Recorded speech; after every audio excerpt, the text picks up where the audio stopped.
Fuck it, we're Fucking live, send dude. We are You know, live, it's been a minute, y'all. but we back. We back. It's the Sinchies podcast. It's your boy Doobie. It's Mojave. Thanks for joining us again. Sorry about taking last week off, you know.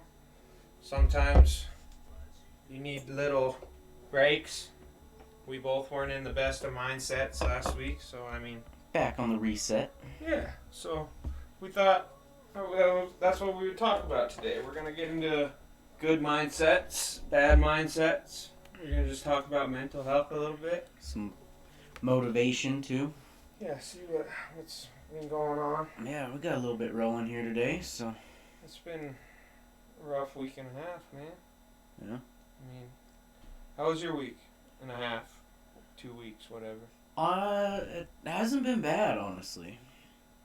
I mean, little things here and there, but, like, overall, everything's on the up and up, for the most part. That's how it is, dude. Waves. Man, I thought you just crushed your second one there. Damn. Just getting started. Yeah. Just getting started. No, everything's been good for the last couple, 2-3 weeks here. Been rolling back into a grind, so. Yeah, I mean, that's the hardest part, is the grind. Fucking beats you down, dude, mentally. Yeah. Gotta find that love for the process again, though, so. Trust the struggle, dude. Ride that struggle bus. Always. But you?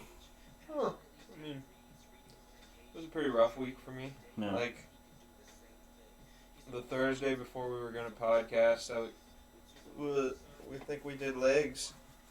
And then I went and trained jiu-jitsu and I fucked my back up. So I couldn't train all weekend. I didn't train or lift Monday or Tuesday. And you know me, dude, like when I don't train, like I just start to get in a bad mindset. I was getting all saddy boy.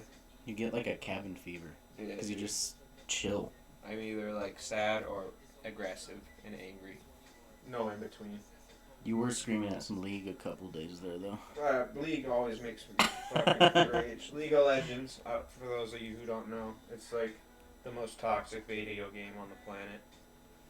I love it, but I hate it at the same time. So, but I mean, that sucked. I don't like being injured, especially this close to a fight. What was it, a pinched nerve? Yeah, I went to the chiropractor and I guess I had a pinched nerve. He either said my L6 or my L7, or maybe it was right between the two. But he cracked me and I was super sore for the rest of the day. I couldn't train, but then I was pretty solid after that. Is that like the same shit a couple of years ago when we first moved in together when that happened? Yeah. It's like the same exact spot because like training jiu-jitsu, I'm in closed guard and I invert a lot. So like I'm constantly bending my lower back in a weird position. And it's the same spot that I keep fucking it up over and over again. Yeah. So, I mean... something to work on, baby. There's not really much you can do. I know, but like... I'm fucking upside down and got a 240-pound dude smashing down on me, like... That's gonna fuck your back up regardless. Yeah. But, I mean, lifting weights has been helping phenomenally. Because that was the first big injury, like you said. I didn't hurt my back. When did I hurt my back? Like a year or two ago? It was like 2 years ago, yeah. Yeah. This is when we were living at that first place. Lifting's helped a lot with that. Yeah. It's only going to get stronger, but injuries are bound to happen in this game. I'm used to it. That's how it is with any type of sport, though. It's you're gonna get hurt.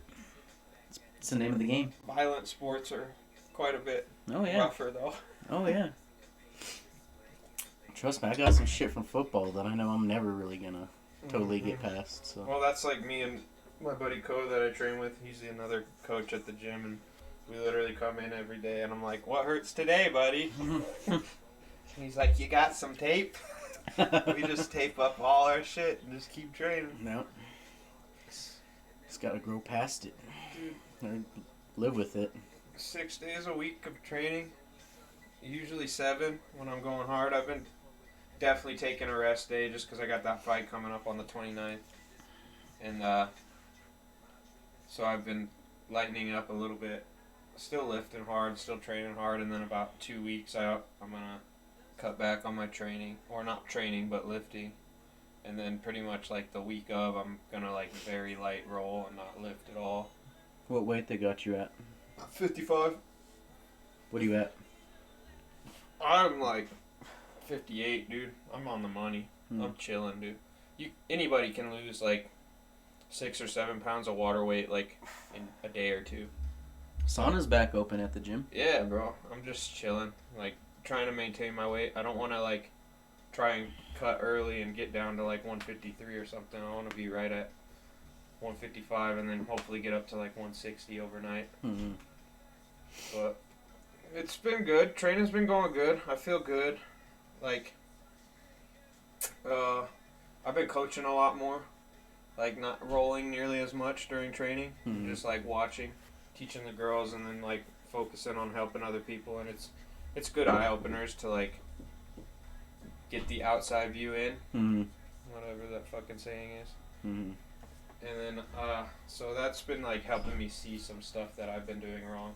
So my rolling's actually been better when I've been rolling. I've been on fire lately. I can't remember the last time I got tapped. I'm chilling. I'm super confident about this tournament. But like any fight, you have the potential to lose. Mm-hmm. And I'm due one. I'm 3-0, so I mean, we'll see if somebody can get it. I doubt it. Go Mayweather on that shit. Talking 40-0. But I mean, it's tricky sometimes. It's hard to play a perfect game when you're rolling jiu-jitsu. It's like chess with the body. Yeah, especially when you like get overzealous and you got all that like fighting in the cage like on a pro show. The adrenaline level is like no joke, dude. Like I can do like 15-minute rounds and like chill. And then when I go out, you saw that Fight to Win Pro, dude. I was dying after like 6 minutes because it's just a whole different ball game when you're that excited and like. Is that the last one? Yeah. Your heart rate's through the roof. That was the one you walked out with me on. Yeah. That one was really fun. Mm-hmm. But no, you could see like a difference. Like when I went to your like that first tournament down at the Western Complex, like that was just like another role for you. All those things. Day in the office. When you did your level up tournament, like you could tell you were like, oh, this is a different stage. Yeah, bro. And then you went to that. It's exciting though. I love putting on a show and like.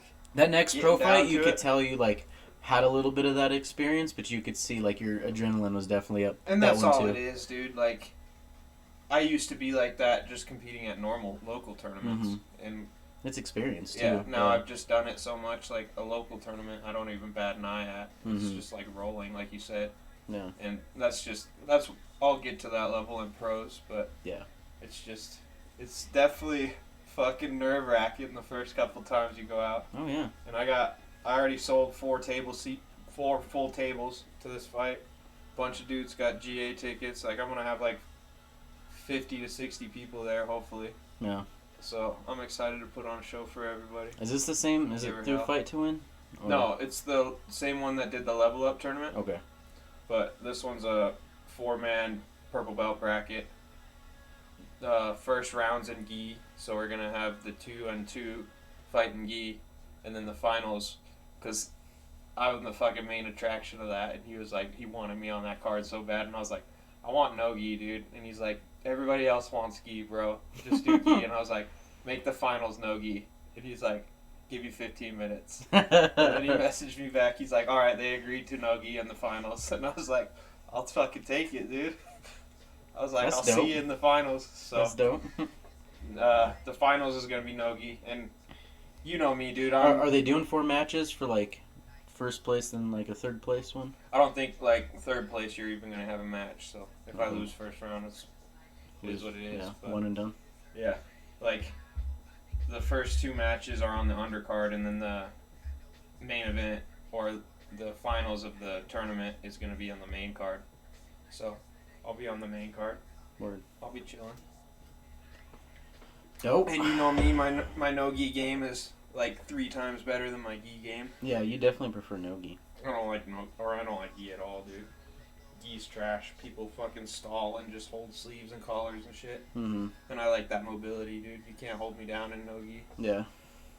And that was another thing that made me really happy. He sent over the rules today, and it's submission only, 2 5-minute rounds with a minute in between. But then if nobody gets a submission after the 2 rounds, then they go to sudden death. In the sudden death, you start on the back with hooks in and double underhooks. And anybody who knows me knows I have one of the best fucking back games around. So, I'm 100% confident. Because it's fastest submission or fastest escape. Mm-hmm. And nobody can submit me on the back when they're on my back, and I submit everybody on their back. So you're like Backpack from Dora the Explorer. Dude, I talk a lot of shit about my jiu-jitsu game, but my back game is no joke. Like, everybody is like, I have had black belts when I get on their back, and they're like, bro, you're fucking gnarly on the back. Because that's all I do is I bought Gordon Ryan's back instructional, and Gordon Ryan's the best on the planet, and I've studied his back game, and I have his system down to a T. Yeah. So if I get on the back, it's fucking GG. I'm chilling. I'm chilling, bro. So as long as I don't get caught in something fucking stupid, I'm gonna walk away with that win. And then that's if you even go to overtime now, or sudden death, whatever it is. All 3 of my matches. Well, I gotta say the fight to win one. That last one, it took the distance. Yeah, Cole was like, "You got fucking 20 seconds, dude," and I ripped that fucking boy's ankle off. But the level up tournament, when I was getting my purple belt, Yeah, you were there for like a total of 5 minutes between the 2 matches. The first one was like 2 minutes, the first one was like 3 minutes, and the second one was 2 minutes. Because I broke that dude's collarbone on that takedown, and then he couldn't defend anymore, so I just collar choked him. Yeah. So, I'm excited. Yeah. It's going to be a good time. Yeah, it'll be fun. What day is... It's the 29th. What day is that on? It's May 29th. I think it's a Saturday, because Sunday is Memorial Day, I'm pretty sure. Okay. It's the day before Memorial Day. Okay. So I'm pretty sure it's on a Saturday. So anybody who's listening to this, if you want to come, support me. I'll put on a show. Hit me up. I can get you some tickets. Yeah, get them tickets. I'm still selling mad tickets, which others plug. Please like and subscribe. We're still looking for those 100 subscribers so we can change our URL and shit. Comment. Let us know what you want to hear about. This is going to be another more serious episode, not one of our debauchery episodes. We've had plenty of those. Yeah. And I mean, we can keep going with those all day. But yeah. Figure we'll bring it back to one of these episodes, though. Yeah, we're going to have some good content every once in a while. Yeah, switch it up a little bit. Stay flexible. Yeah. So, since we're going to talk about that mentality stuff, a little bit of mental health, is the injury what kind of caused your last couple weeks? Mm-hmm. Injuries always put me in a fucking negative mindset because I have to train, dude. I've been doing it for 5 years now, like 6 days a week for 5 years. So when I don't get to train, dude, I'm a fucking different person. Yeah. My mentality takes a shit. And then I just start, it's like when one thing goes wrong, you just start thinking about other shit. Mm-hmm. And I just started thinking about all sorts of stuff with my life. Like past mentalities or I don't know. It's hard to talk about. Just weird shit. You get in your own head thinking you're not good enough sometimes. Mm-hmm. But, I mean, and then as soon as you get back to training, it's like you're right on top again. Mm-hmm. Like, since I've been back from injury, I don't think I've got tapped once. I'm just fucking on one right now. Yeah. I'm feeling good. My cardio's up. Feeling nice and technical. Doing everything I need to do, but for sure, it drags you down, dude. And then I've been thinking about relationships and shit a lot, too. And that always fucks me up. Girls or friends or everything? Yeah, or? Girls, mostly. You know me, I've had some fucking rough breakups, dude. Mm-hmm. I've had some rough ones. That shit's hard. You think about that shit sometimes. Yeah. It brings you down. Yeah. You think you're not, like, lovable sometimes. You're hard to love. I'm just kidding. I'm just fucking... I'm very hard to love, dude. Yeah. I'm a fucking mess. I want to say that. You're just... You're a lot of energy to. Yeah, and I'm very selfish about my progress and like my path, you know. Mm-hmm. I'm not gonna like take away from my training and shit like that for a relationship, and that's what's like really hard for my life. Is I gotta find a girl who's willing to put in that sacrifice, you know, for me. And it's a sacrifice on your part too, though. Yeah, but I mean, it's gonna be. I mean, it definitely both ways. For my future family and shit, you know, mm-hmm. like I'm not just doing this shit just for the sake of it. Yeah.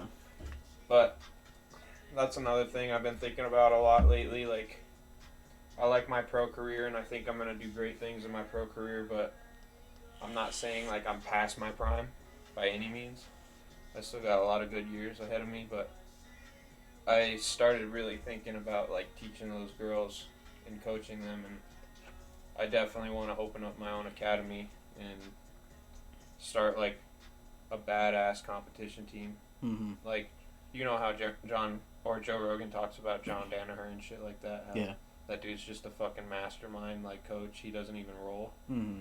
I want to essentially be like that, dude.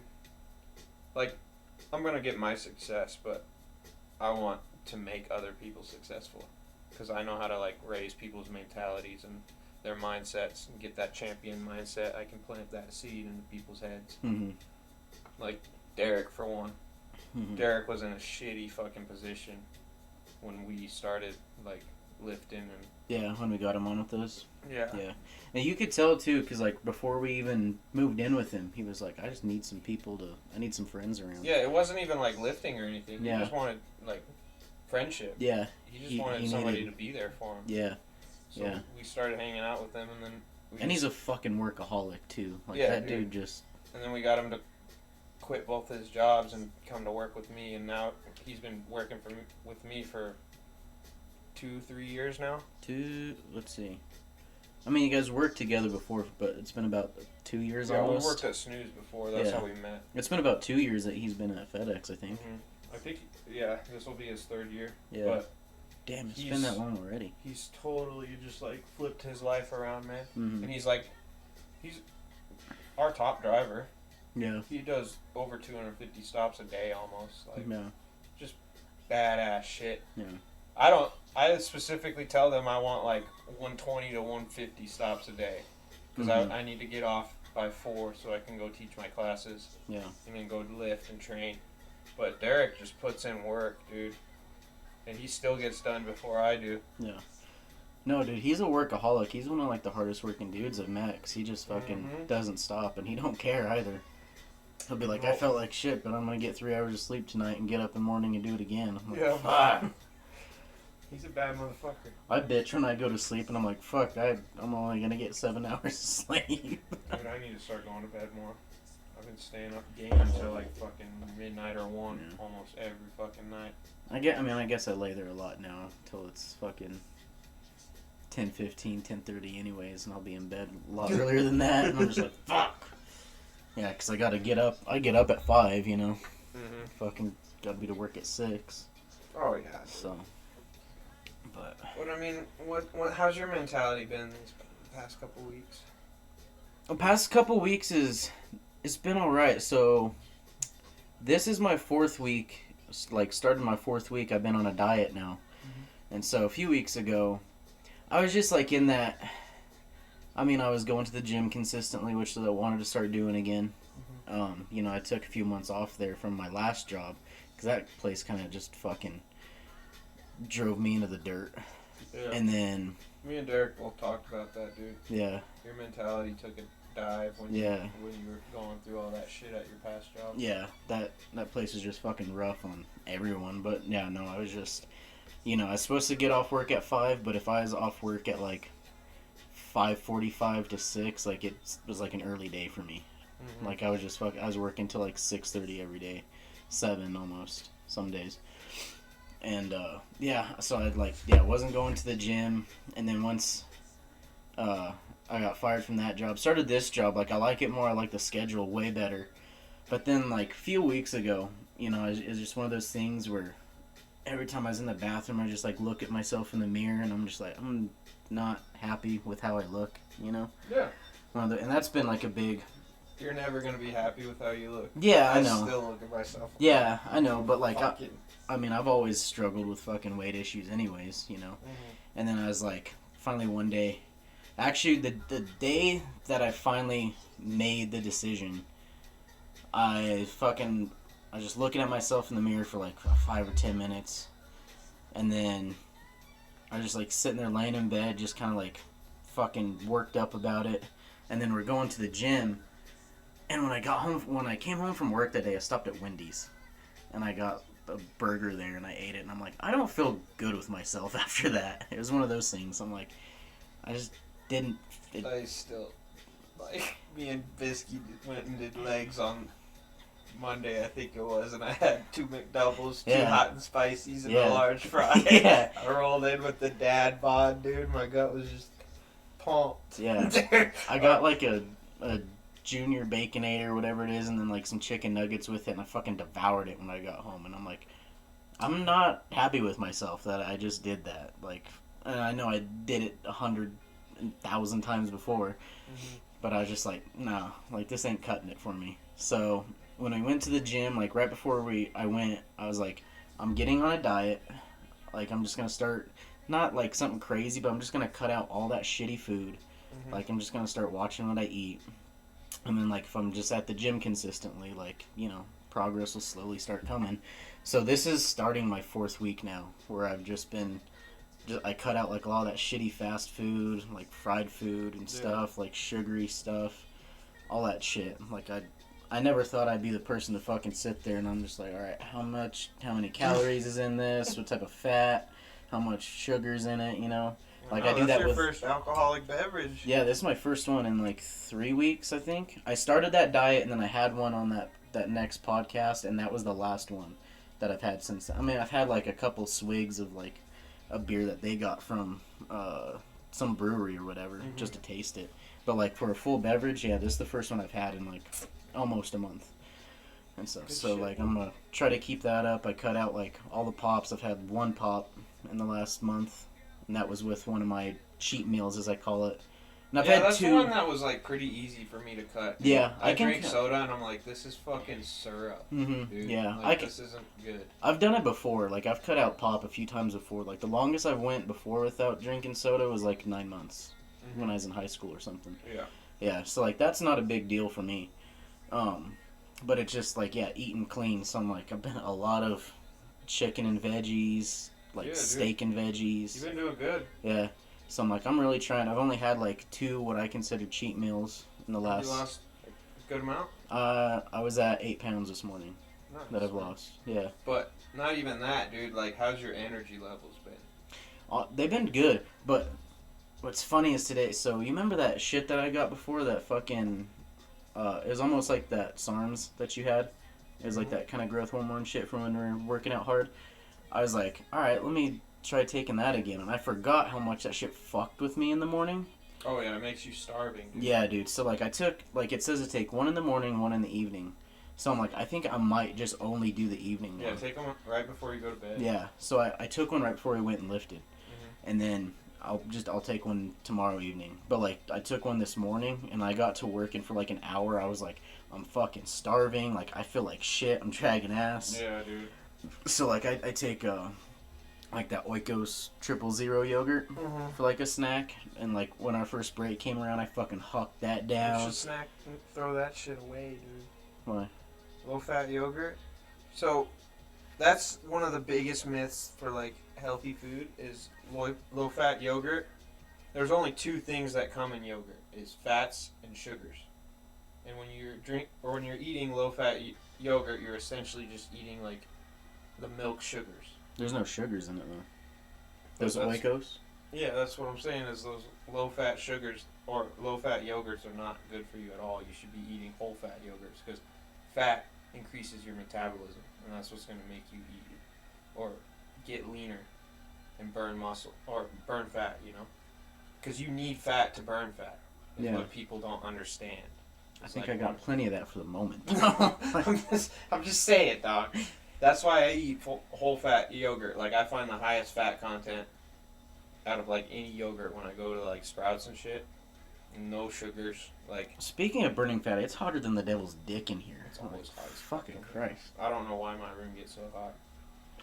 I think it's because I got so much fucking shit going. Like, Probably. My room gets cold as shit and your room's hot as hell. Constantly. You should be in here when me and fucking Lexi and Yuki are playing League. They're putting their 2 laptops in, dude. It's like a little fucking sauna in Trust here. me, I can hear you in there when I'm trying to sleep. I can hear you just talk like this. I can hear you, like, clear. Oh, dude, I get so mad at League. You woke, I don't know what time it was, but you fucking woke me out of a dead sleep last night. Last night? Yeah.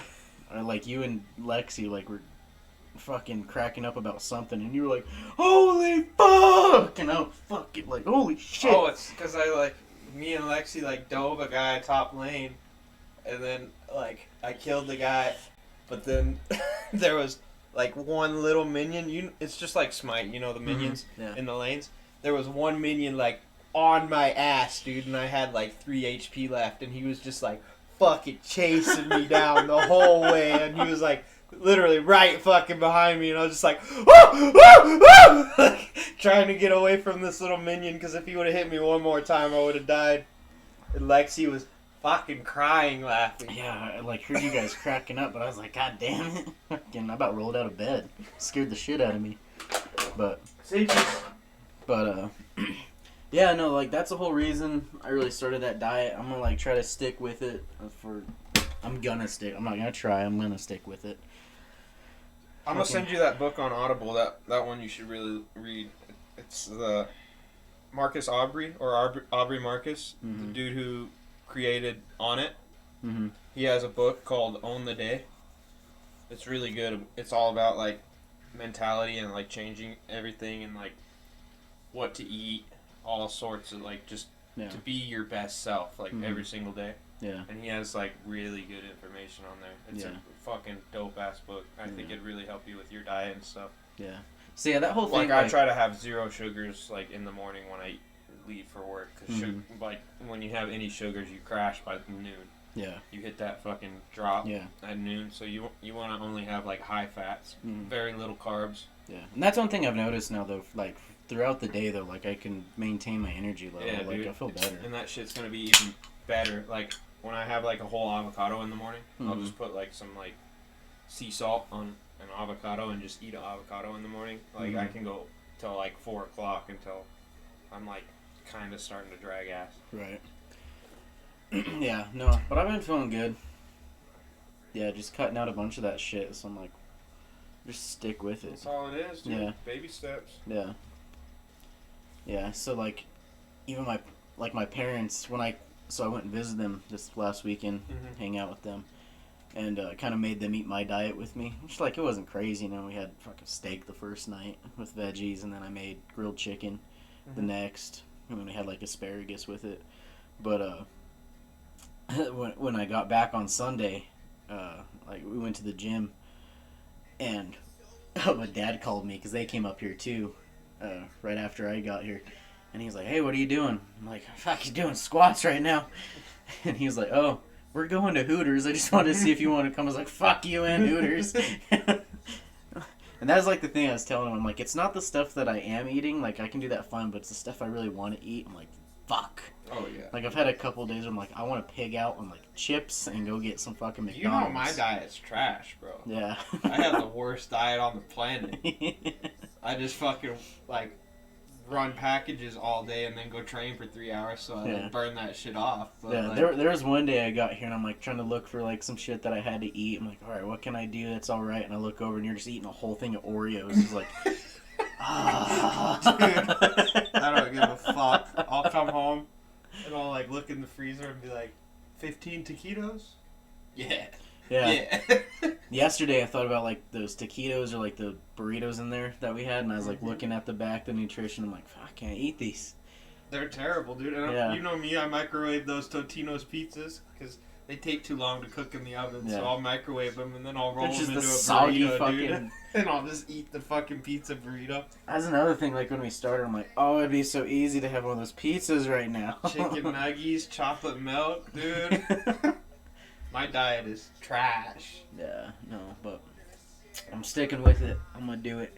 I need to start my diet off very soon. Yeah. Because I need to start eating proper for like the next 3 weeks till my fight.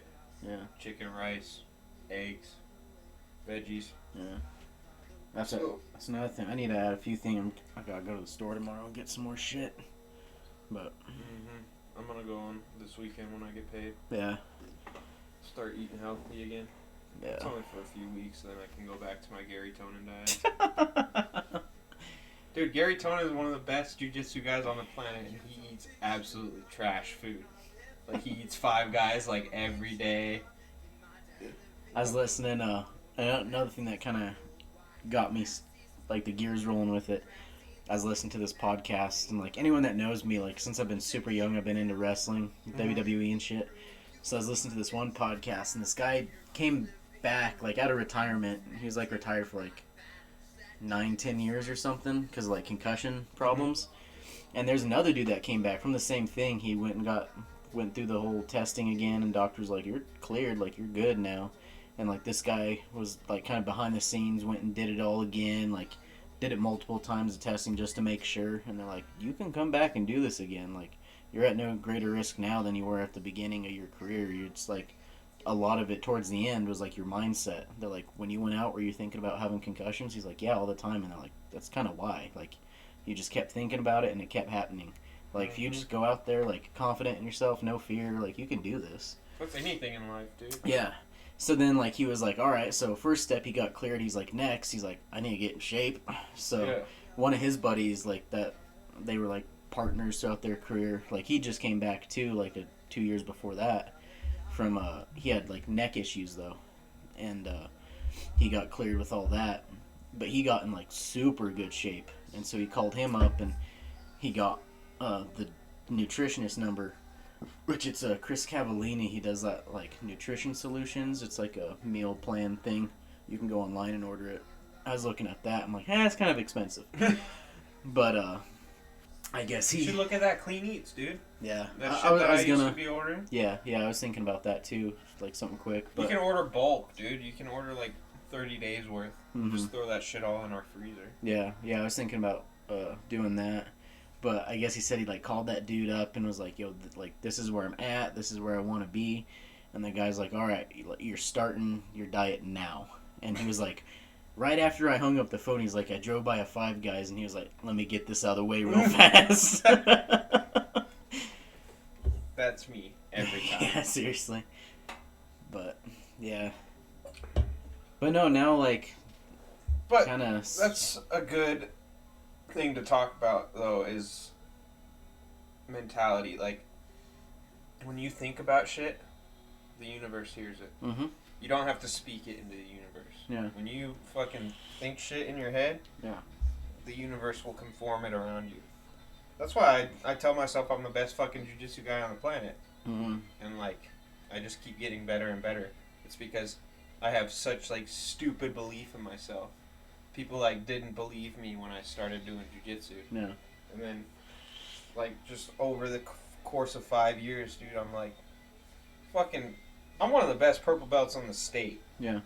Probably in the fucking nation. Well, I went to fucking nationals, IBJJF nationals, like 2 years ago at blue belt, and I got second. I lost by 1 point because it was a wrestler, and he just held me down. And me now would fucking destroy the me that I was 2 years ago. Yeah. It's just, it's all mentality, dude. Yeah. Everything in life is mentality. If you think negative shit is going to happen to you, it's going to fucking happen to you. Yeah. You have to have positivity and believe in yourself. Mm-hmm. And you have to help people along the way. I think that's one of the biggest things that people don't understand in life is they're too selfish. Mm-hmm. Like, I still believe in myself, and I work hard and bust ass every day, but I put just as much effort into my teammates as I do in myself. Yeah. Because if you think about it, like, what benefit am I going to come in to literally just smash everybody I train with every single day? No. I'll beat them with something when we're rolling, and then I'll literally, after I beat them, I'll be like, let me show you how I just beat you. Mm-hmm. And then I'll show them exactly what I did to just beat them, so they don't make that mistake the next time, and I build them up. I'm giving them confidence. I'm not, like, being a dick. Well, that's part of being a leader too. Yeah. You know. I'm like, yo, this is what you did wrong. Let's fix it, and then I'm not gonna get you in that shit next time. And then I don't. Yeah. And then they get better, and I'm building them up as they're building me up. Because the better that they get, the harder I have to work on them to get that submission and shit. People do not fucking understand that. There's way too many people in our lives that are just so selfish, and all they care about is themselves and their own personal gains. Yeah. And that's not how you get ahead in life. You have to help as many people as you can along the way. Yeah. That's a big thing for me, like with football, because like throughout high school, a little bit after, like football is a big part of my life. Like I mean sports in general, but football mainly, I'd like contribute a lot to like who I am today, just that mentality that I got from it. Because like when I first got into it, like when I was in 6th grade and stuff, I played a little bit of sports leading up to that when I was young, but then I just like turned into that little fat kid in elementary school. And then I remember 6th grade, we were the first class that they bumped into middle school for 6th graders, you know? And so then it was like, you can get into middle school sports. And like, I guess I didn't really realize, like, I just been stuffing my face for the last however many years. So I was like, fuck yeah, I'll play football, smash something, you know? Because like, I was a decent athlete when I was young. Everyone could tell I had some athleticism. And then like, I got there and I was fucking scared to death. I remember like, my first practice when I was in 6th grade, for like school, like when the final bell rang and it was time to go down to the locker room and get dressed out, I freaked the fuck out. I was crying in the hallway. I was like, I don't want to do this. I'm fucking scared. I was so fucking nervous. Dude, I was. And I remember they said, Mitch, like, same thing when he was that age. So, like, he freaked out, too. Oh, yeah. And, that's me every time I walk out on a fucking fight, dude. I don't think you cry, though. I got pretty fucking close. I was freaked out. Pretty fucking close. No, but it's like that confidence over time, but then, you know, seeing that as I got to, like, where I was, like, my sophomore, junior, senior year and stuff, you know, I had confidence. I knew what I was doing and stuff. Dude, not even sophomore year, your freshman year, dude. Yeah. You started becoming a leader. Oh, yeah, like that, my freshman year, with all you guys, too, like, that whole team just became a solid, like, there wasn't, I'm not going to say there wasn't a weakling there, but, like, everyone came together, like, there wasn't we built each other up. Yeah, there wasn't someone who wasn't a leader after that, probably, 3rd week there. Like, everyone was on the same wavelength. Yeah. And that's why we fucking destroyed our first year in 6-man. Yeah. Yeah, and the next year we were undefeated. Yeah. Like, after you graduated, that next year we went undefeated up until the playoffs. And then the year after that, I think we only lost 2 games. Yeah, because remember the class ahead of me? They were a bunch of selfish dicks, dude. Yeah, there should have been some nasty teams there, but they're just... They didn't have the coaches for it. They had the athleticism and the Yeah. potential. They didn't have the coaches and they didn't have the attitudes. Selfish. Yeah. They're all fucking assholes. Yeah. They fucking belittled us. Yeah. If any of y'all are watching this, y'all are assholes. Yeah, fuck all of you guys, dude. All of fucking class 2012, dude. They were fucking douchebags. And remember how bad me and Zach used to go in on them at, like, every fucking, like, pep rally and shit we had? They hated everyone. Fucking destroy them, and then we would just talk mad shit. Remember when, what was it? It was a basketball game our sophomore year, and we took all the cars, like, all of us sophomores went out, and then we went out in the parking lot, and we would grab, like, the back of the cars, and, like, 8 of us would, like, lift them up and, like, turn them sideways, and then I was there with one of them. Yeah, we literally zigzagged every fucking car in the parking lot so nobody could back out and nobody could get out. And then we put class of 2012. Yeah. we blamed the fucking juniors. The guys, That was when they pulled the knife on me in the gas station, like, a week later, dude. They did? I didn't know about that. Cole and the 2 Baccas. It was Josh and the older one. Travis, yeah, and then... Who was fucking Cole's name dropping right now? Who was Cole's older brother? Cole Whitlow? I forgot he had an older brother. His older brother, whoever he was driving, and they all pulled up to the stop sign, or at the gas station, the Cotopaxi store, and they were like coming out to like fuck with me, and then one of them like grabbed a knife and my fucking sister, it was me and my sister getting gas at the gas station. She pulled out like a filleting knife from the dashboard and she's like, you want to fucking do this? We'll do this right fucking now. So me and Shelby squared up to like these 4 fucking juniors, dude. The knife. Holy shit. That was a good time. And that was like the week after we Zach wrote that poem about the juniors. The infamous poem where he just literally shat on every single junior. Like, I forgot about that. Name dropped, dude, this poem, and it was fucking immaculate, dude. And Miss Coleman's like, I can't give you an A for this, but this writing is phenomenal. She's like, you have to make another poem. And he's like, no, I'm not. This is my poem. He turned it in, dude. Oh, we would beef so hard with the class ahead of us because they were a bunch of fucking assholes, dude. Yeah. That's one thing I'll say, like, when I got up into high school, like, we never had any of that. Like, you know, you and I fucking clicked. And no, Stuart. like, that was literally the last bad egg class. Don't get me wrong, we were bad eggs, but we were as far as, like, different kinds of bad eggs. Yeah, as far as, like you, like, your class took everyone under their wing. Yeah. Like, all the underclassmen. But we were the worst class to ever graduate. Probably. Yeah. There was so many times when McKenna was like, none of you guys are walking for graduation. We're like, come on, man, don't be like that.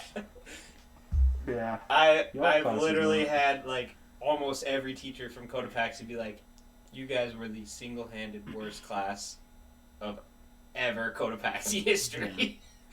Yeah. I hear, like, friends that I have, like, that go there now, and they're like, our class is so bad. I'm like, you guys have no idea.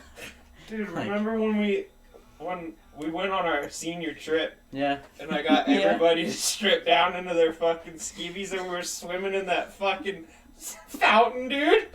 Then we took the picture of, like, all our cowboy hats over our dongs. And then somebody sneaked it in on the graduation, dude. It was I in the forgot about that. slideshow. Yeah, people were like, oh my god. We were the worst fucking class. I forget who it was. There was like 8 of us that were buck-ass naked under our graduation gowns, too. I forget. Was it? Might have been McKenna or someone. I don't remember who was there. But someone was talking to my dad about it. Mm-hmm. And like, sorry, big fella, but they're like, when Will jumped into they're like, that was a sight. Dude. Shout out to Big Will. So much stupid shit. My whole high school career. Yeah. No, but like our class is like super cool with yours and like the next class, and like we just took it on from there. Like that was one thing, like there's a lot of leadership that started with your guys' class, which is like kind of wild to say in hindsight when you think about all that shit too. I mean, we were never like that. None of us. Like, no. We all wanted to like make you guys better and like to show you guys what being good upperclassmen was about. You know? Yeah. Like, and like shout out to Will, who I was just talking about. When it came to like hitting drills, I didn't want to be with anyone except Will. He was the biggest dude on the team, fucking strongest, and I'm like, put me up against him. Like, I got my ass kicked a lot against him, but it's like, you know, I and gave he'd always pick you up, dude. Grab you by them shoulder pads, lift you right up. Yeah. He was like, good hit, buddy. Yeah, it was one of those things, like, I probably gave as well as I took, too, you know? Dude. But, yeah, it was one of those things, like, and it's like that mentality, you know, from, it's easy to be, and that was one thing when I was coaching, too, or, like, playing like with any underclassmen, I'm like, when you're scared, that's when you get hurt. When you shy away from hits, that's when you get fucked up. Like, don't be scared. Go in there, balls out, you know, fucking give as much as you're gonna take. Like, that's one thing that people don't realize with almost anything in life too. Like, you go into stuff hesitating, you're you know, dude. You can't have a lick of doubt in our head. Yeah. Bad shout out to Derek, but Derek's really bad about that on his bench, man. Like, every time we max on bench, that fool like gets in his head, and he even knows it. He calls it out. Yeah. But you can't have a shrivel of doubt in your mind for like success, dude. And that does come with repetition. They're like, he's only been lifting with us 2 years now. Mm-hmm. When I was lifting for 2 years, I was like that too. Yeah. I remember like the first time when I'm not bashing on Derek. Right? Oh yeah, no. Dude's He'll figure it out. 400% from what his bench max was in 2 years. Dude. Yeah. No, like yesterday we did the fucking 5 sets of 5 reps at 225 on the bench. Yeah. Like, that shit was rough. Yeah, that shit was gnarly. I actually, like, at first I'm like, this is stupid, but then after the first set, I was kind of like, that mentality thing. I was like, I can fucking do this all day, let's go. Like, that's after that first set, I'm like, that's the mentality I had. So, and I think that's, like, what really helped me get through it, because, like, after each one, I was like, fuck it, let's go again, I'll do it right now. It's one of those, but it's also a confidence thing, you know. Yeah, and like you said, he calls it out. He'll figure it out. Yeah, it's one of those things. I do want to give one more shout out to Will. Do you remember that one game when they cheap shotted Tim Gust, and Will was like, "All right, I got you." And then the very next kickoff we had, do you remember when he fucking destroyed that guy? I think in front of like his own team. Yeah. Like he literally I forgot about that. Suicide drilled him like into his own fucking team. Leveled this guy. They had to take him out on a stretcher, and he just stood up. He's like, "Don't fuck with my team, dude." Yeah. And he just like walked off. Like, that's the kind of shit I'm talking about. We were so fucking encouraging of our team. That was It was literally the next play. He's like, "I got you, Tim." He fucking killed that boy, dude. So that mentality we had, because that was like when my dad and Feith took over that team, right? That mentality that we had throughout the next, like, your dad built me up so 4 or 5 much. years. Yeah, Your dad loved me. Yeah. He was like, this guy. Yeah. Because like, Feith didn't really care much for you. My dad's like, give him to me on defense. That's what I was going to say. Every coach before that had always been like that. They've been like, this guy's too much of a hothead. He can't, like, control himself. Because you know me, I'm so fucking aggressive, and I get so mad at shit. And your dad was the only coach I ever had in my high school career. It's because he was like that, too. Shout out knew. to Craig, dude. And he was like, give him to me, dude. Like, I will work with him. He put me on defense only, and I fucking shined. That's the exact same thing that happened to him in high school. Like, the main coaches, like, didn't like him because of that same shit, and the defensive coach, like, yeah, dude. Let me have him. I Your love this dad, kid. he made me golden for my senior year. Yeah. Yeah, it for was like, all him, dude. How much did you weigh your senior year? Like, $135? Dude, yeah. 25 to 35. Yeah. Like, I was a tiny little fucker. Yeah, but you weren't afraid of anyone. I remember some of the hits that you put on people, like, yeah. But, like, no, that was, like, the thing, that mentality that, and it was we talked about this before, like, it was a great yin and yang between Feith and my dad, because Feith was, like, that cool-headed, like, mastermind, and my dad had that calmer, steady, like, let's kick the shit out of these guys. Your dad would come in after the feast, like, philosophical speech, and then he'd come in and he'd be like, all right, everything he said was good, but we're gonna fucking maul these guys. Yeah. He's like, we're gonna kill them, dude. So, like, here's a little... Yeah, we're gonna throw this out there. So, a lot of... After, like, my dad and Feith left that program, it got a lot of that fucking, you know, whiny, fucking, my kid's not playing enough. And, like, they made it clear that was, like, if your kid goes out there and tries and works hard, and, like, if he's, you know, got it, like, he's gonna play. Like, we're not just gonna give playing time to anyone because they put on a jersey, you know. You're gonna earn your playing time out there. Yeah. And, you know, it got to a lot of that, like, whiny shit. And then it was, like, the whole, like, oh, that team were bad sports. Like, no, you got your ass kicked.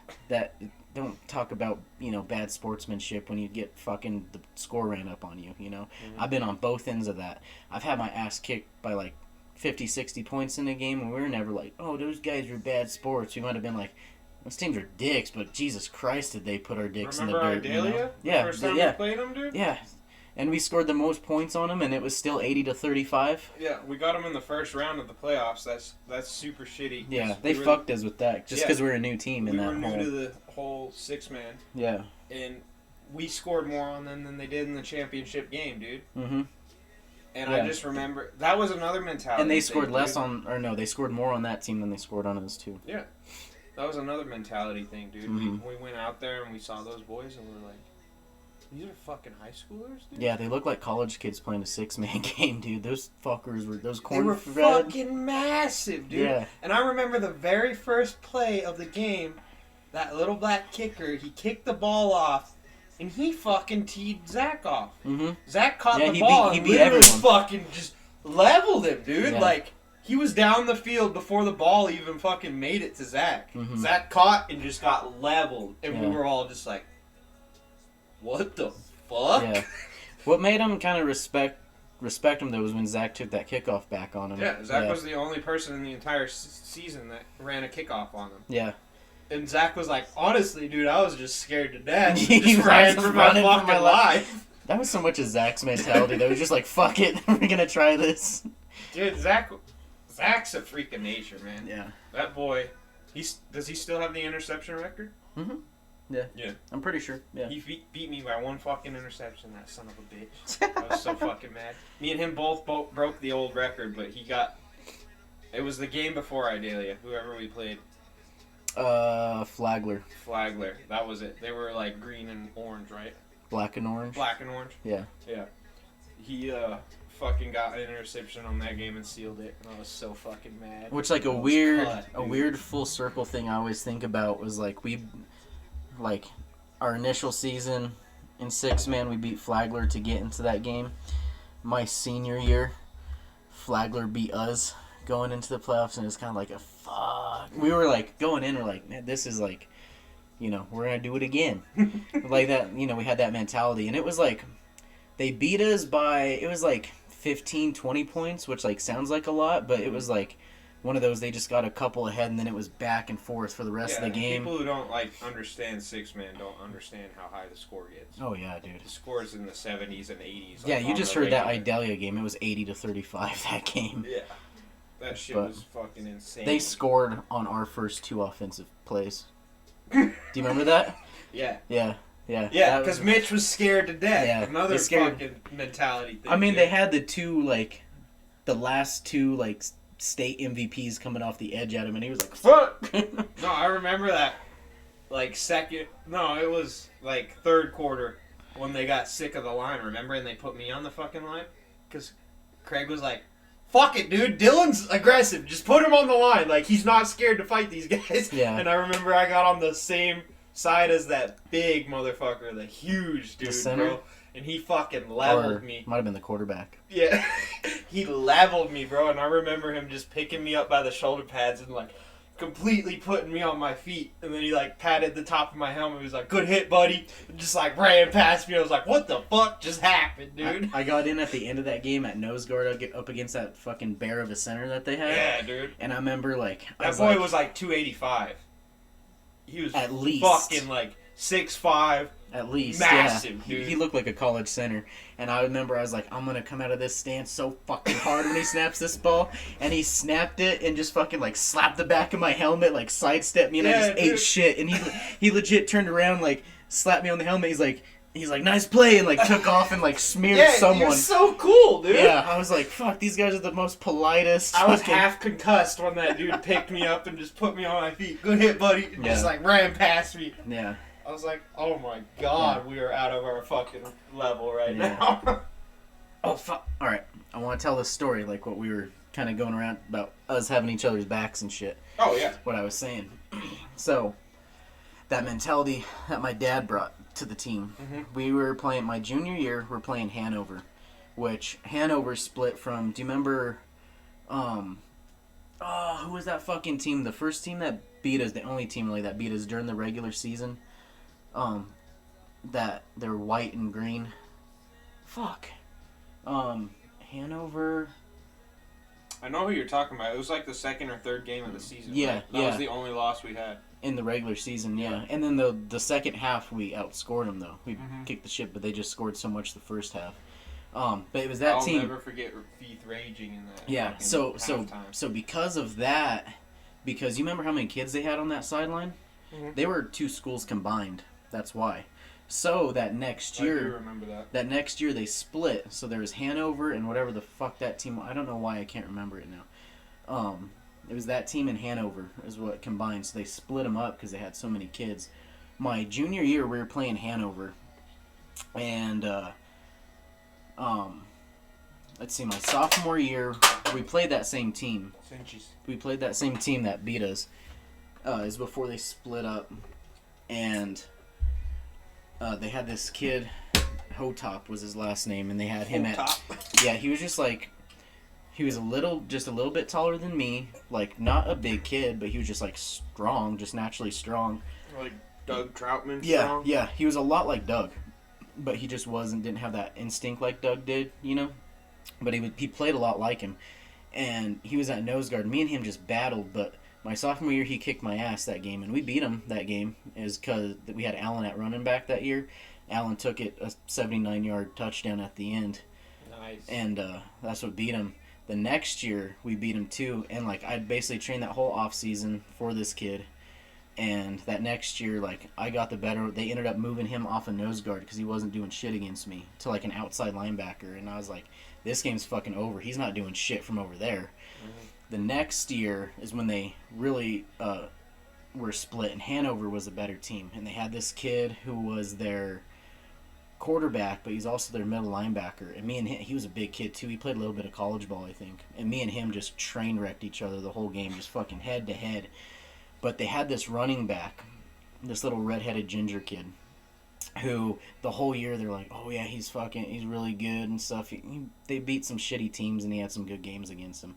And we were a pretty nasty team at the time. And we got this other kid from Springs, Josh, who was he was a badass. Like, he was big and strong, but he had like the sweetest feet. Like, he would juke anyone out and stuff. He was nasty. So we were kicking that team's ass that game. And that kid was talking shit the entire time. And we're like we about got in a couple fights with him. Like, it was getting pretty chippy out there.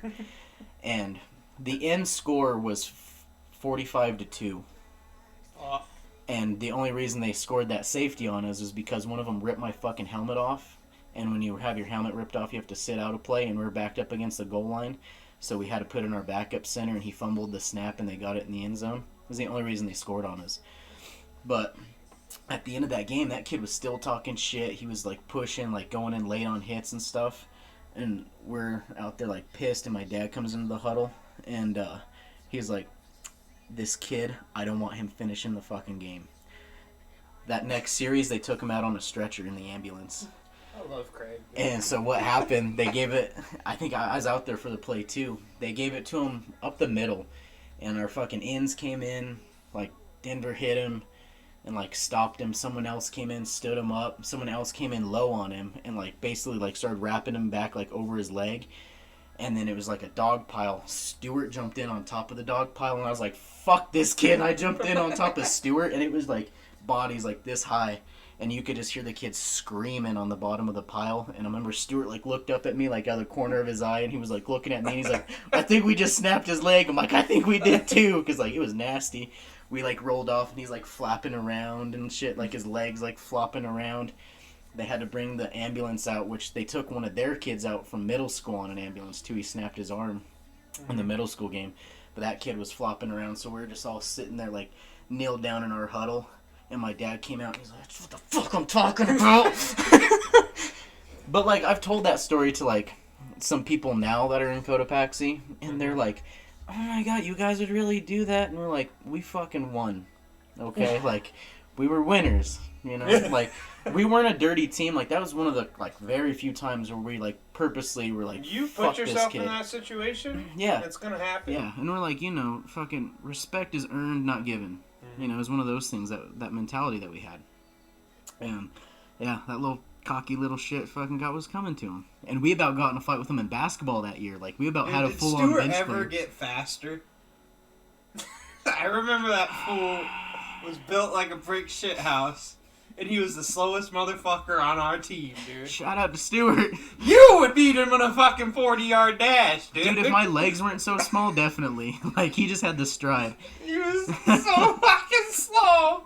I just remember giving him shit every single practice, dude. His senior year, he got quicker, and like, you know, he was a long strider too. Yeah. So like, we had a nice play. I don't know if we ever had it when you guys were playing, but it was like we did have one ace left wing right, 36 motion 936 21 shuffle pass. I still remember that. So it was like that fake like reverse that was coming around, and then that fucking little wing dude pulls from the side and they shuffle pass it underneath. Mm-hmm. We had that, and then we had another one. You go through 6? No, you go the opposite way. So the 36, that dude was coming in motion this way, and you faked it, Oh, so he was faking the signal. Yeah, he faked that reverse coming around, and like everyone bid on that, and then the quarterback would just sneak it down below, the little shuffle pass down below. And so we had that one. Feith had some dirty plays, dude. He came up with some gnarly Feith was a plays. mastermind, dude, yeah. Then we had another one that was kind of based off of that my senior season. But it was like we took the snap right away, and Stewart at the guard would like pull, like he was doing a pull block around. But like Dylan Garcia was a quarterback and stuff, and he would just like hand it underneath as Stewart pulled and would take it. And like we got a few touchdowns off that because no one knew it. Fucking play that we scored on our first year when we would act like we didn't know what the fuck was going on, dude. And Mitch would like walk all the way over to the sideline, like fucking raging at Feith, like we don't know what the fuck's going on. And this hiker would snap and he'd pitch and hand off real quick, and he ran it back like that very first fucking time we tried it. I think so, yeah. Feith came up with that shit, dude. Feith was a mastermind. Yeah, Feith was great at that shit. He was so fucking sneaky with all his plays and shit. Our quarterback would literally walk to the sidelines and start raging at Feith about not knowing the play, and then they'd hike to like a running back, and then the running back would give it to the fullback or whatever, and the fullback would score. Yeah. Like, if you guys ever seen The Longest Yard, it's that play that they do at the end, basically, where it's like, he walks off and he's like, they don't know what the fuck they're doing. Yeah, pretty much. And he's like, same fucking thing. Yeah, and then they'd hike it to someone else and fucking run a play. It was basically epic, that. Dude. Yeah. We only ran that a couple times. Like, that was one that was like, like, if the other team's witty, they can kind of see what's going on, but if not, it's like, that's a good one. Just was flawless, dude. Yeah. I remember our first season. Yeah. You know that one I was talking about, that little quick handoff that people didn't see? I remember we were playing this one team. I don't remember what team it was, what school it was, but I remember they did that handoff, and like, because when we would do that, I would pull kind of behind Stewart so that I could kind of lead block or something, you know, try to help get him a block. And I remember that whole team was going the opposite way, and Stewart was 20 yards down the field, and I was kind of like, I need to hit someone, but they have no idea what the fuck's going on right now. And I remember one kid was like looking around. I'm like, buddy. He like pointed down, and Stewart was in the end zone and stuff. And everyone's like, what the fuck? And I remember watching that on film.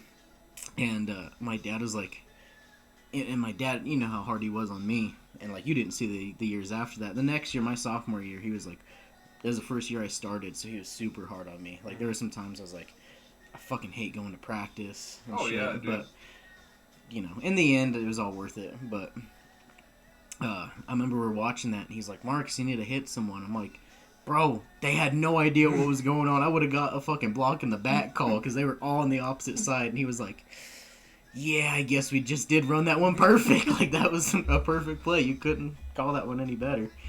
But, yeah, no, it was one of those. But speaking of, like, the whole mentality shit that we were going to go off of, like, that kind of fucked with me after high school, was leaving football, because like it was such like a staple in my life, a solid, you know, something that I had. Yeah, dude. And I was such a perfectionist, like with what I was, my position. I played center, and so like I remember I watched as much film as my dad did, you know, because I would just sit there with him, and maybe not because he would watch when I was at school, but you know, when I was out of school, like every time he was watching game film, I was there with him and stuff. I knew basically all the defensive shit that was coming at me, you know, what they were going to do, all their twists, turns. So like there were times I was like, all right, like if they run this play and like my guard leaves early, how am I going to pick up that guy? Like I'm like, how can I compensate for my extra dude if they don't get a block? Yeah. Shit like that. That's not just fucking football, that's everything. Yeah, dude. Like instant, yeah. So I was just talking to Mo about that last night. Yeah. Like, she was like, when you roll, you're like in a flow state. Mm-hmm. And I was telling her, I was like, it's because I'm reactionary. I've been doing this for so long. It's not like I'm setting my game up. I am going off what you do. Mm-hmm. Yeah. I've seen it all at this point. Mm-hmm. So like when you do something, I know exactly what I'm gonna do to counter it. Yeah. I'm setting something up just so you give me the reaction that I want to see, mm-hmm. and then I get something else off of it. And she was just like, you're like crazy to watch when you roll, because you're not like anybody else in the gym. Like you're just like chilling, you're mm-hmm. just like flowing, and you just seem like. She said, like,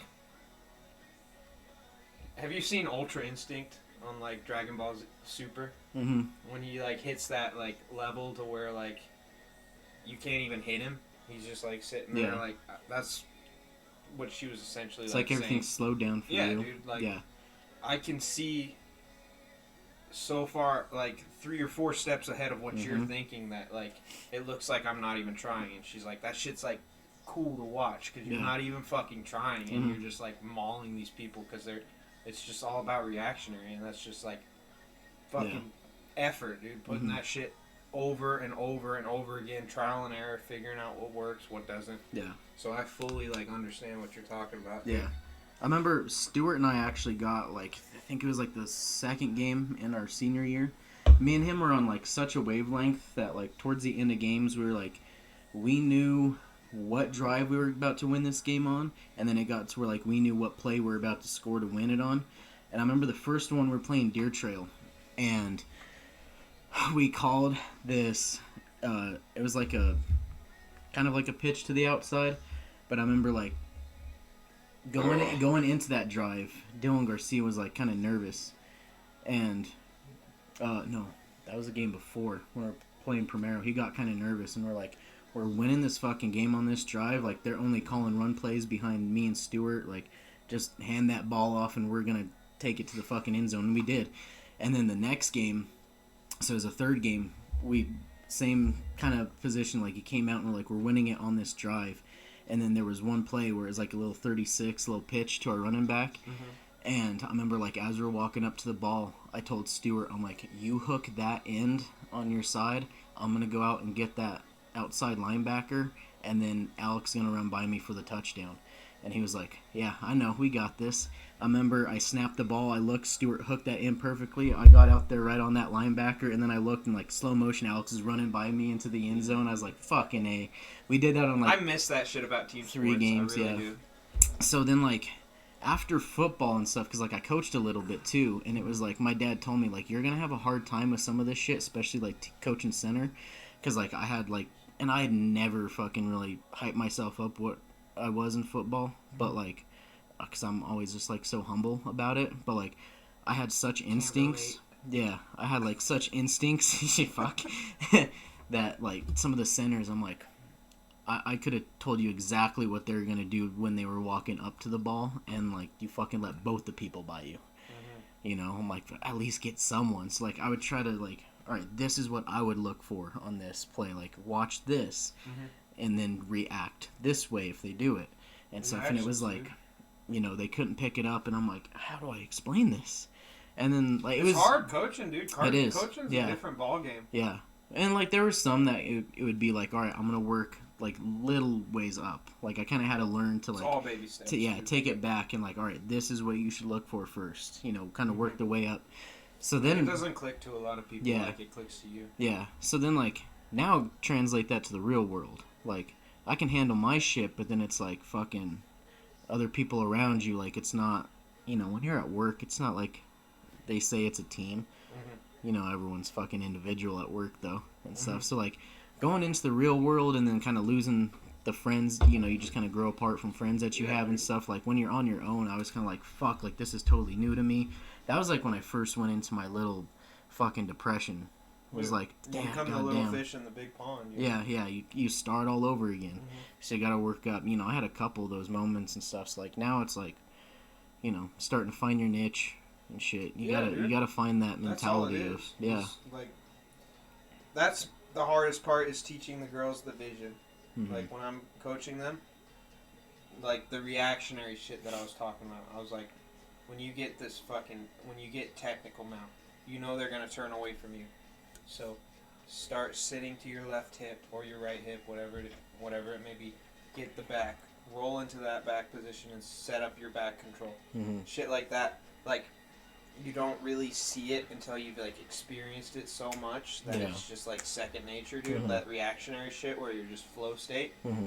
And that's the hardest part is like teaching the girls. Like it's not so much teaching the moves and like if they do this, you do this. It's like seeing it before it happens. Yeah.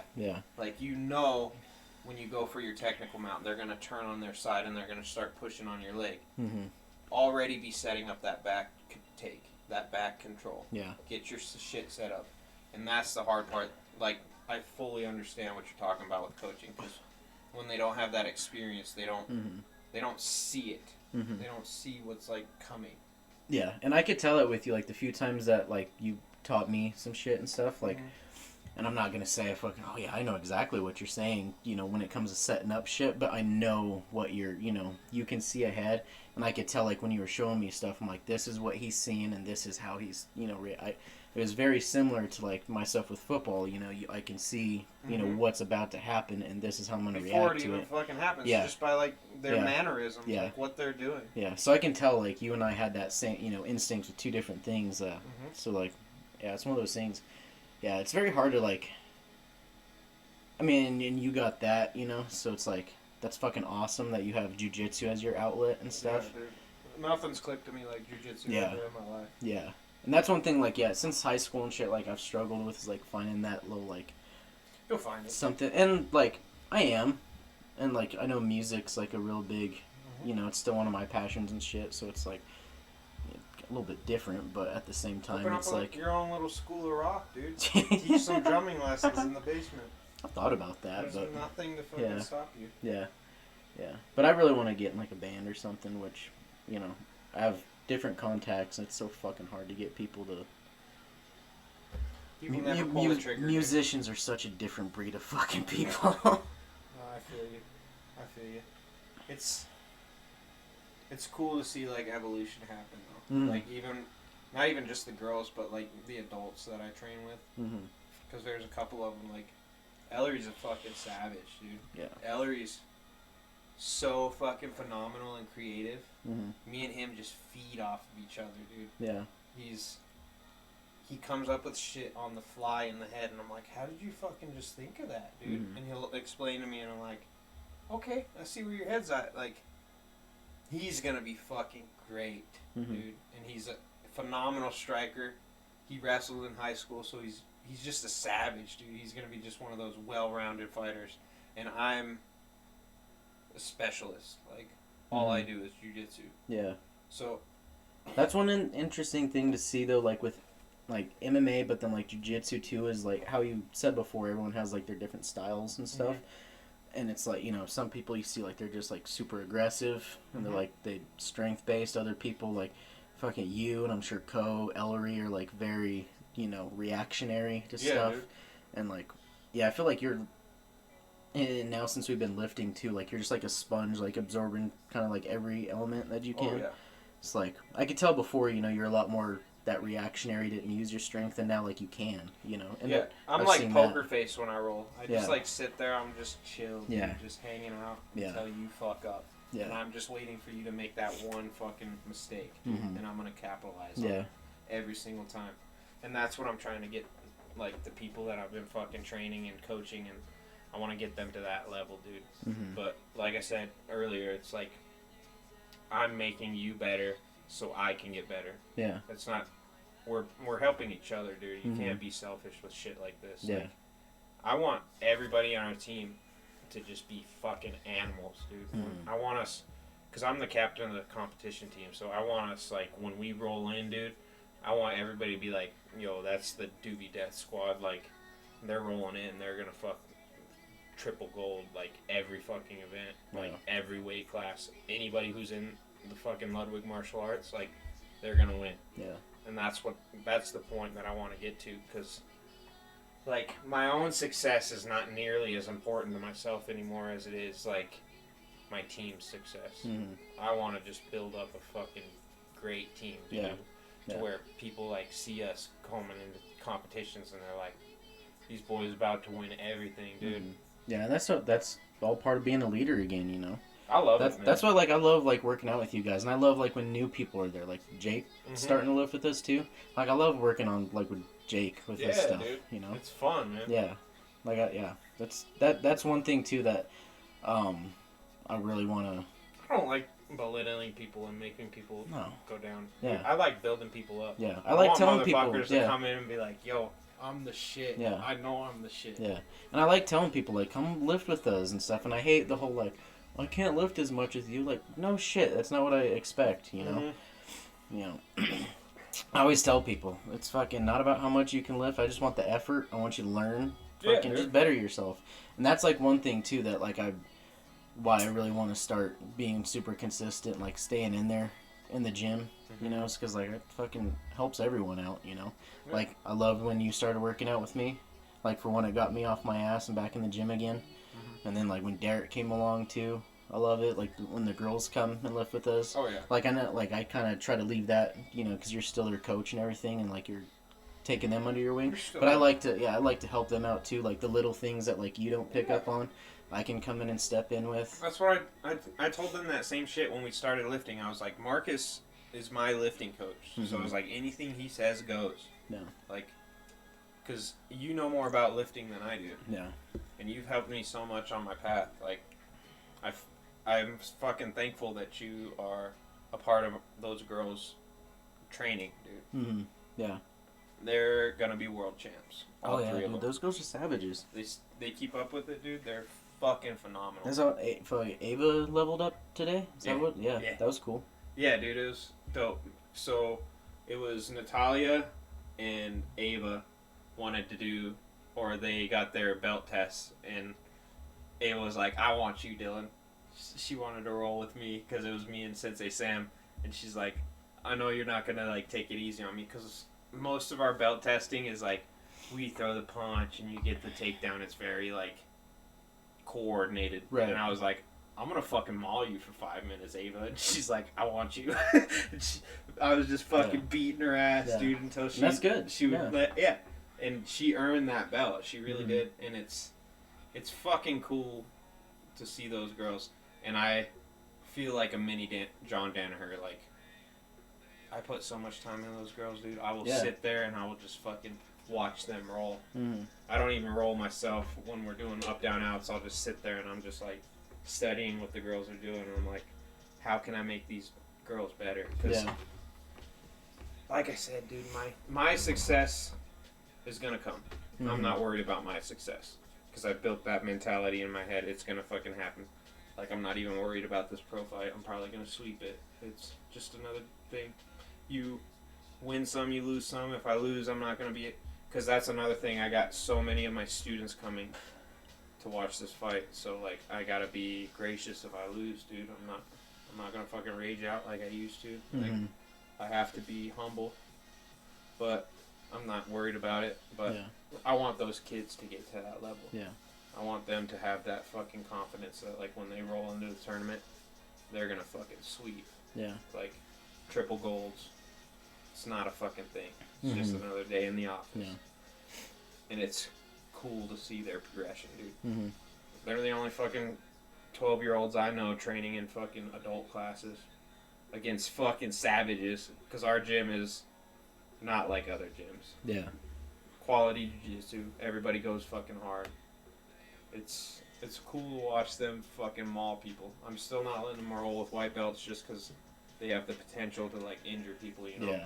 But they roll with all the blue belts and the purple belts and the black belts. Like, it's cool to watch them fucking give a purple belt a run for their money, dude. Mm-hmm. I love coaching, man. Yeah. I think coaching's my path, 100%. I got, like, a little side-related story. How much time we got? We're at time, but what is it?